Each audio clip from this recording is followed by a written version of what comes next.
tactical decision from Stanley Okumbi. Especially, I think the turning point in the game was the introduction of Anthony Akumu in the second half. Ismail Gonzalez picked a yellow card in the first half, and Victor Wanyama also picked a yellow card shortly after. So there was always the danger that one of them could be sent off. Yeah, and he needed someone who could tackle the likes of Prince Onyange, and he had to make that decision to withdraw Gonzalez and introduce Akumu, and I think it worked well for Kenya because shortly afterwards Onyange was withdrawn, and we won the midfield battle, but you have to give it up to the boys. Great fighting spirit to come back from a goal down at home and give Okumbi his first 3 points. He's brought in a very interesting issue there about tactical approach, and so many people have really questioned whether Stanley Okumbi is the right man for Harambee's job or he's not. But then he's saying that Okumbi was tactically astute yesterday. Do you share in that? I must agree with Gasharia. You could see he was playing 4-3-3. He had 3 midfielders, that is Wanyama, Gonzalez, and Kahata. Yeah, then you had 3 forwards. You had Eric Johana and Timbe on the wings, then Olunga as the lone man up front. And that really, it kind of packed the midfield. And actually what I loved about the game is you could see the likes of Eric Johana. I don't think I've ever seen him play so well in terms of, tracking back and helping his fullback. Yes. Yeah, that wing was really active because now he had Eric Marcelo there with him. I think that's really the feature of that left channel. Yeah. And you could see, actually, the game was really flowing. They really had a go. Everyone was, it was just, pass. We cover each other's back. And if Okumbi's maybe tactics have not worked before, then I think right now he has the boys on the right track in terms of, just working out for each other. Because I think the boys have also now realized that if they win or they lose or they draw, they're not doing it for the coach. Some of them are actually playing, for their futures in terms of, moving to better clubs. When we talk about those tactics and we look at Victor Wanyama starting in that midfield alongside Gonzalez, one of the criticism before has been that every time you play Victor Wanyama and Anthony Akumu in midfield, the team lacks the mobility. Do you think the introduction of Gonzalez provided for that mobility, Gasharira? Of course, yes. Gonzalez he's born in Spain, and you could see the difference between Gonzalez and maybe Teddy, because Gonzalez is comfortable on the ball, and during transition, he's very accurate in his passes. Again, the introduction of Francis Kahata into the starting lineup was a great decision by Okumbi. If you've been watching Gor Mahia matches in the Kenyan Premier League, Gor Mahia coach Jose Marcelo has been using Kahata as an impact player. He brings him on in the second half. But Okumbi made that gamble to start with Kahata in the game, and you could see the difference because Kahata is a creative player.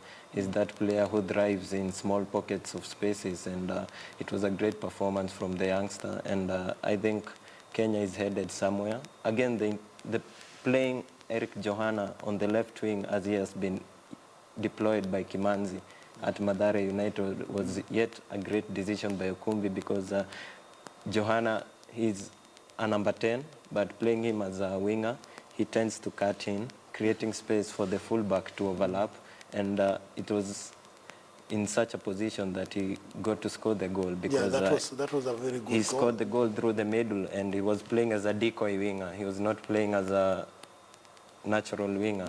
He's cutting into the field, allowing Marcelo to overlap. I think it was a great decision by Okumbi. The tactics again.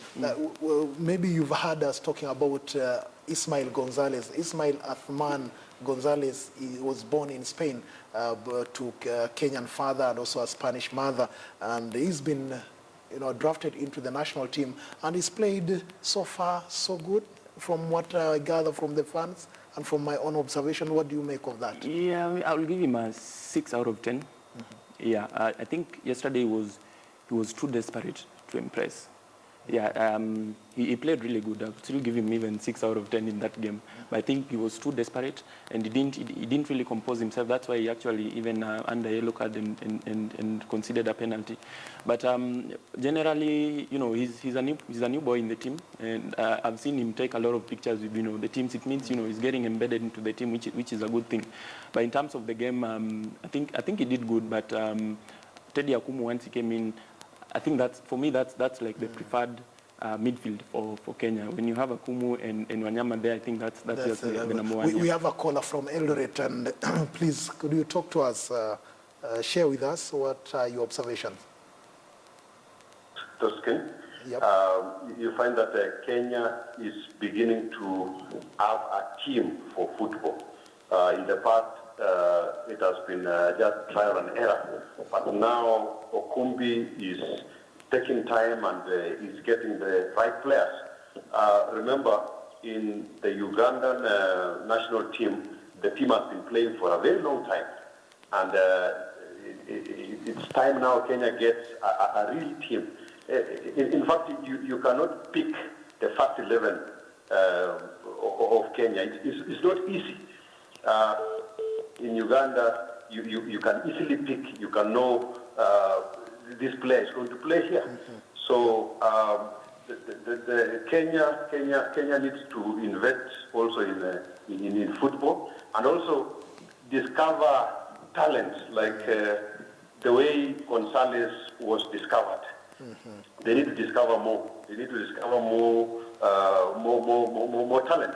So I think what is lacking in Kenya is just concentration and also bringing up new players and also discovering talent. If I may ask you just briefly, whose responsibility is it to bring out or discover this talent? I think the government should invest, especially after this first win of Harambee Stars. The government should now bring in a lot of resources to football. Yeah. And be patient. There is also a need for patience that is lacking in Kenya, especially after winning, after beating Guinea-Bissau. There's a lot of excitement, and we tend to lose patience so fast and concentrate on other things. This is now the time to consolidate and ensure that sports and football in Kenya flourish. Thank you very much. You've heard him talk about need for patience. There's need to go out there, get that talent, and there's also need, to put more resources. But of course, other sports associations have been complaining that a lot of money is being pumped into Harambee Stars, into football, but then he's still calling for more resources into this team. What do you make of the issue of talent search and also patience, the need for patience?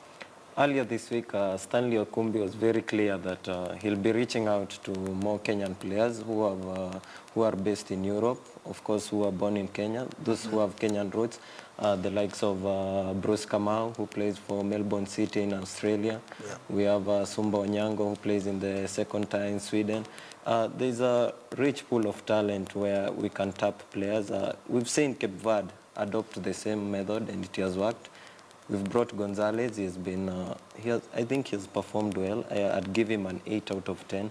And in terms of talent search, it's great to see that young players like Eric Marcelo Uma are coming up. Mm-hmm. Olunga, just the other day he was in Gor Mahia, now he's in Sweden.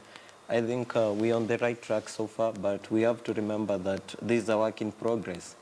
Okumbi has been very clear, and the Federation President, Mr. Nick Mwenda, has backed him up, and the project... He's got the backing of the FA. Yeah, and the project is the World Cup in 2022, and I think so far, so good. That's where many questions now arise, because they are talking about 2022. The critics of Harambee Stars, the critics of the coach, and even the FA have said that we have the 2019 African Cup of Nations, we have the 2020 Olympics. Why should we talk about 2022? And is Okumbi the right man?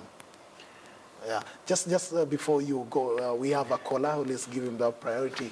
Someone from Kisumu, please. Patrick, talk to us from Kisumu. I'm happy to hear from you. Thank you very much, Patrick. Share with us. Yesterday we were very happy with Harambee. Yeah, seeing our team scoring for the first time, we were very happy.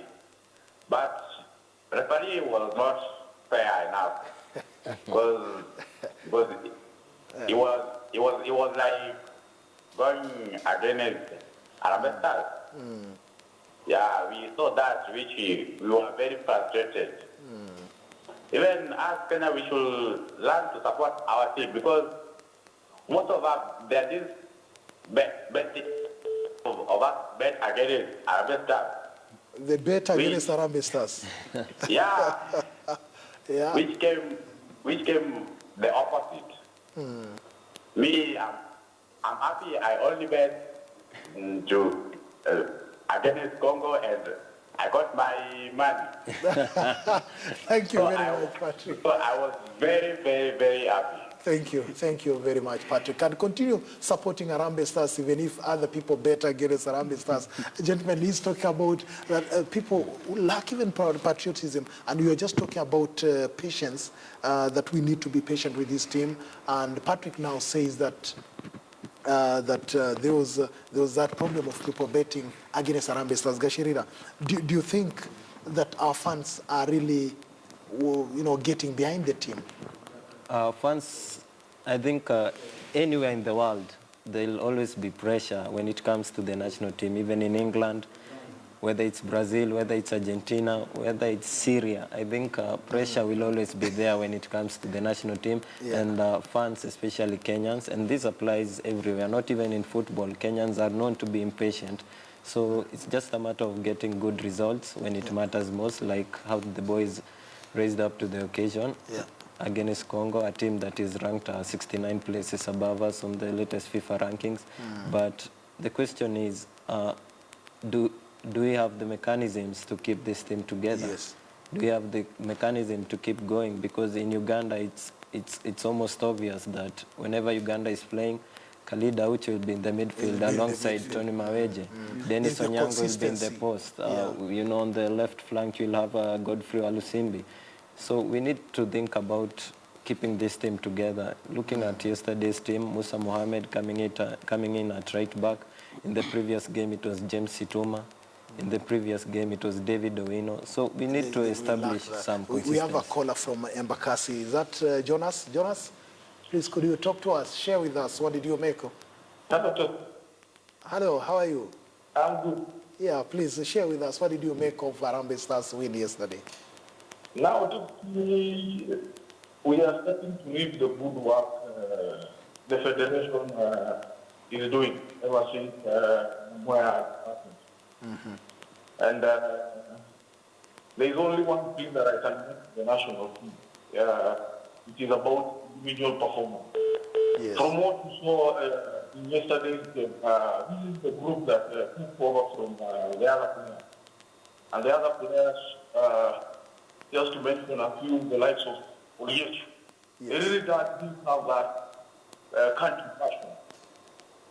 And they got distracted with money and all that.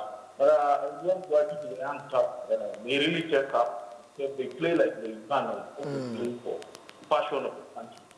That's my opinion. Passion. He's talking about also passion. Thank you very much for sharing with us that at some point the fans have lacked the passion. The players sometimes have lacked the passion, but then this is the time. Everyone is impressed by that performance. Is this the time? Should we seize this moment? Because we've also heard from Eldoret someone saying that it's time now for us to consolidate on this. I would say it's all about results, really. When you have results coming up or coming out, then you'll always have the fans there. I'll give you a case in point. Our local clubs, AFC and Gor, who are like the most supported clubs in the country. Early in the season, when Gor were really struggling, there were barely fans on the pitch. You could actually count them. But right now they are winning. They are getting back on top, and fans are really coming back. But losing is part of the game. Anyway, we should always support the team. But not often. That's the problem. The thing with fans is that they always want quick results. Yeah, they want a win here. You've had some people betting against Harambee Stars, some betting for Harambee Stars. Very unfortunate. Yeah, so people are putting in their money there as well, not just the passion. But as Gasharia said, as the caller also said, I think we need to be a bit patient. We need to give Okumbi and the technical bench just a bit more time.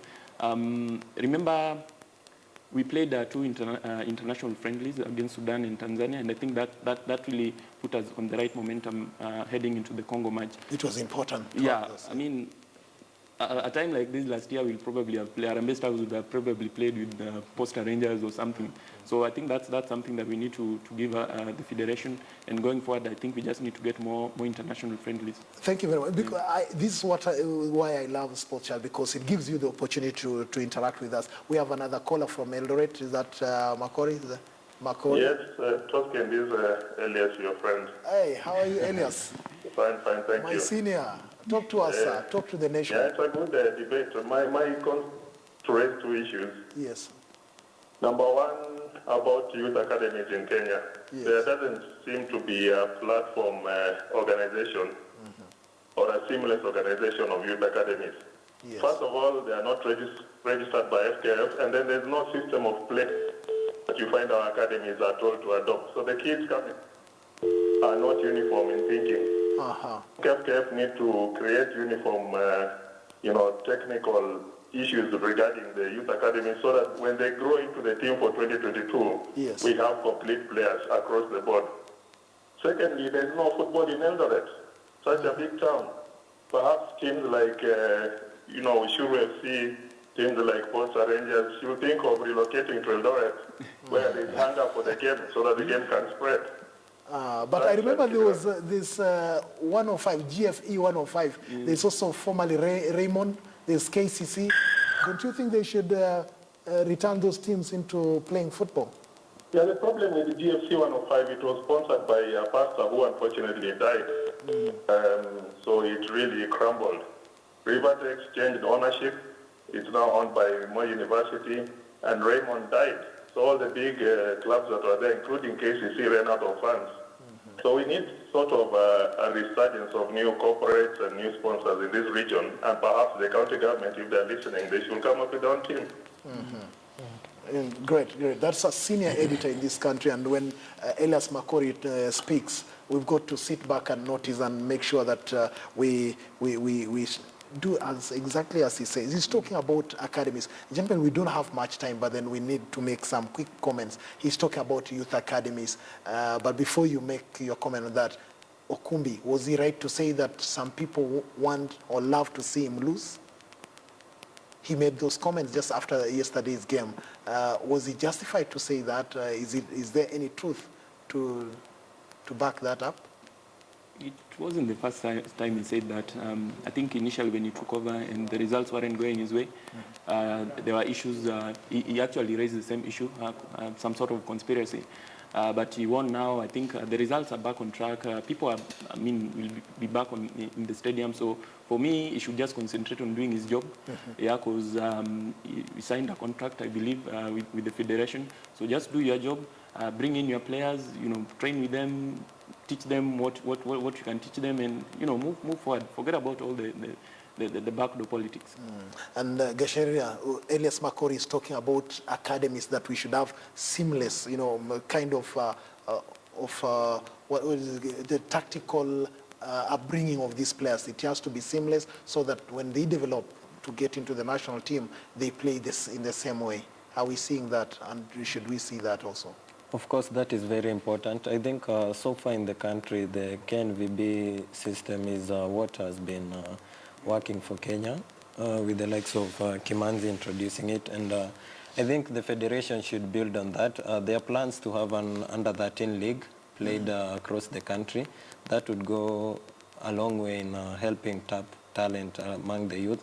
There's also plans to have leagues between secondary schools. Yes. At the April holidays and December holidays, because second term we have the school games, so it won't be possible.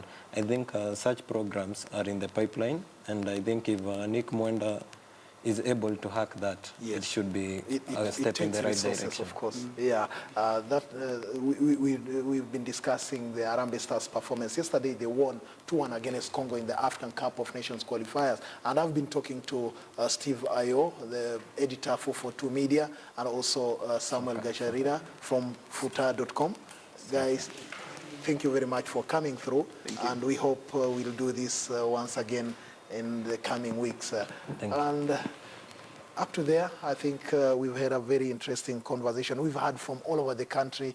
Akisa Wandera, you must have indulged yourself in matters sports this morning. Definitely. I'm way more knowledgeable about matters football.